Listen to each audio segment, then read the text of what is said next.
I'm back. You're listening to Dog Talk on Peconic Public Broadcasting 88.3. No calls today because our phones are still not ready for you. But what I do have ready for you is one of the two official dog trainers of Dog Talk, Shawn Stewart, who is an amazing guy specializing, at least in my eyes, in those really tough to handle aggression cases where you're scared, you don't know what to do. And Shawn can step in and let you know if you have a dog who's truly a danger to you and to others, or if you just need to handle the situation differently. Shawn Stewart, welcome to Dog Talk. It's great to have you here. Hi, Tracy. How are you today? Great, thank you. Just had such a great conversation with your colleague, Lieutenant John Kerwick, talking all about these really amazing bomb detection dogs. Before we talk about the work that you do with regular old civilians like us and our Fidos, Can you talk a little bit about what your relationship is to breeding some of these dogs that do police work, training them, all that sort of thing? Well, I'm also with the United States Police Canine Association, and I'm a trustee on the board of directors, and I'm also a public affairs officer, so I wear a couple different hats in that world. And nice. As far as the breeding side of the house, after last two litters, we selected top dogs and decided that they would go to police departments as potential working dogs. And we have two in service, and they're doing really well. So when you have a litter, a German Shepherd, and Shepherds is what you concentrate on, is that right? Yeah, that's what I have. So Shepherds typically have as many as 8 puppies in a litter. Is that cool? Is that true?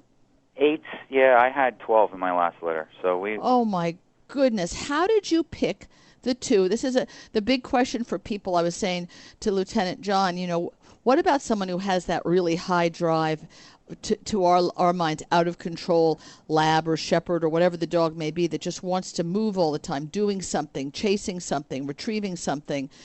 How do you know with puppies, and at what point do you know these two dogs are going to be great for police work? They're that driven, they're that concentrated, they're that bright, and the other 10 aren't really meant for that. How do you make that determination? Well, it's not even that the other 10 may not be meant. It's that when you pick, you want to pick what is kind of foolproof. And as puppies, there's still a lot to tell as they grow. And there's so many things that these dogs have to be put up against in their training and in their testing. And even though you might select a top dog from a litter, the dog could be washed out in the training program and wind up in a regular home as a house pet, or wind up as a protection dog only. These dogs are pushed into environments that most dogs would not be able to handle on a day-to-day basis. So, well, my dog, can't handle if a car backfires, so forget it. I mean, Yeah, he goes run under a bed. I mean, these dogs have to deal with all these sights and sounds and also opposing smells and just amazing amount of things that could either be frightening or totally distracting. How do you pick out those two puppies? Do you do puppy testing with them?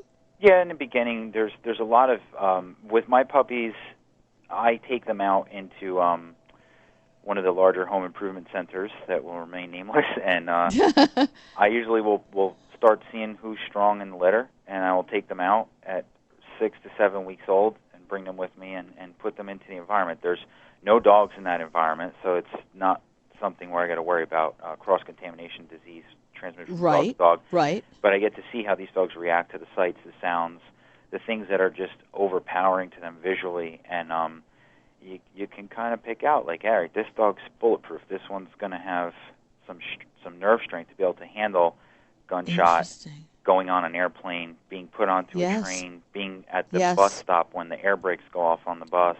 Sure. Things like that, the siren, being transported car to car. There's sometimes you could have a great pick, and then as that dog gets to be 4 or 5 months old, all of a sudden, dog's car sick all the time, and that would wash the dog out of a program right away. Wow. But it's most dogs that are selected from 10 months old on, and as time has gone on and the working dogs have become in greater and greater demand recently after 9/11, the age of the dogs available for selection is dropping. In the past, you were able to look at a dog 18 months to 2 years old, and realistically, if in a perfect world, that's when you'd want to select your working dog, because they've shown you everything. You've been able Now to that see them dog, let's say develop. you as a trainer have now had this whole litter of 12 dogs. Even in those days, you wouldn't have kept all 12 and tried to bring them up to a certain level of competence in order to then have them tested, right? This is I why mean, a that would lot have of been the a lot of dogs, dogs to keep around. but this is why a lot of these dogs come from overseas, though, because it's kind of a balance of economics. And Yes. in some of the economically deprived nations, it's still profitable to hold on to these dogs longer and raise them. I mean, for a breeder in the United States to hold on to puppies after 10 weeks, it just gets really, really expensive as the weeks go on. And that's why you see a lot of breeders, pick them all up 8 weeks old, ready to go, and it's hard to hold on to them. And for me, it was find the right ones and get the right handlers hooked up with them right away. Someone that has experience, that knows what they're looking for, and knows how to handle a young dog, because that's also something that takes a special hand. So you have the great little puppy, and he's only 2 months old or 7 weeks old, and you've taken him into the unnamed Home Depot, and the dog is not, and the dog is like solid as a rock. None of these things are bothering him one little bit. So you think, wow, this guy has really good ego strength. His nerves are of steel. He's really great that way. Is that the age at which you could also, quote unquote, ruin a dog if you don't give him to the person that knows how to build on that Oh, ego yeah. strength? And right? Yeah, and it's a lot of people rush in and put a ton of obedience on these dogs when they're really young. And Yeah. when you're looking for a working dog, you're not looking for sit, stay down, come right away. You're looking for a dog that's got that high drive, that's going to run over into things just to get their reward. Because the dog's job has to come first. You only have so long to acclimate the dog to what their job's going to be, and you pretty much have years to nail down the obedience. You can manage to polish that throughout the years, where if you go too heavy-handed with correction, if you're too demanding, if you're too strong with the dog, you can start shutting down some of the good drive that you're looking for also. So now we jump to us and our dogs, the Yep. dogs that you work with as a trainer. I've bought, let's say, an 8 or 10 or 12-week-old puppy, and I love Weimaraners. I only do rescue now, so I rescue them, and they're already come pre-wired with every neurotic thing you could ever want, because someone's totally messed them up from so many different points of view, or maybe they were wired a little funny to begin with. Who knows? Mm-hmm. But then you have the question, which people never stop to think about with dog trainers, which is why I'm so grateful to have you and Allison Denley. The idea of individualizing the way you work with a dog, be them little puppies or middle-aged puppies. You can't just do a cookie cutter, sits down Yeah. with this tone of voice and this body language, because on the one hand, you break down the confidence and the boldness of a really strong dog. But what about the dogs that you guys refer to as soft dogs, which I've gotten a number of? Yeah. Very, very sensitive to correction, even with a tone of voice, where they almost cringe if you say no. You have to Yeah. find a way to even say no more gently. Those are issues that no book can explain to someone, and why I think it's so important, even if they work with a trainer like you, even once or twice, Yeah. to learn the difference in the way you handle the dog physically, the leash, your voice, your body language. I mean, can you talk a little bit about how the huge range of how strong to come on with a dog?